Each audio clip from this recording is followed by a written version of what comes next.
Hello mga guys, kakarating lang po natin galing Ujungan. Ayan, may dala po ako mga guys na ganito, ayan. Pasalubong ko sa aking anak na dalawa. Ayan. Bibili po ako nito mga guys. At din sa asawa ko na din mga guys para kami meron siya makain.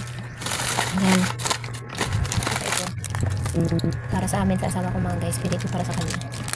Ayan. Pa ito sa tinapay. Bebe ma? Ayan po mga guys. Bebe yao? Bebe bebe? Ano bebe yao? Bebe? Bebe ma? Bili din tayo ng ulam. Ano? Yan, pagkadating ni Mr. ay meron siyang ulam. Di ba? Yan, inilapag na din si baby dito sa lapag namin. Higaan.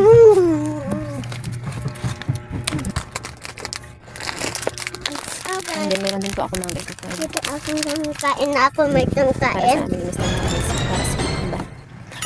Sana ako. Pintili na tayo, magluto na tayo ngayon. Yung po aking anak. Kasi si Mr. Maris, kala ko ngayon nakauwi na siya. Hindi pa pala. So ayan, iintayin natin. Yung anak ko. Ginutom na mga guys. Yan yung Mr. natin mga guys. Hindi pa nakauwi. Kaya pa? Siguro nagparami pa siguro nakuha yung mga guys. Yan.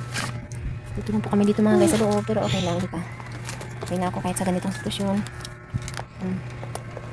Hindi ako katulad sa iba na maarte na ganito lang kayo, ganyan. Di ba? Okay na ako kahit ganito lang po yung sitwasyon naman dito. Hindi na ako basta po lang yung pamilya namin. Kami sama-sama. Nabili namin dito, bebe. Nung nagkap sa bebe dyan kaya.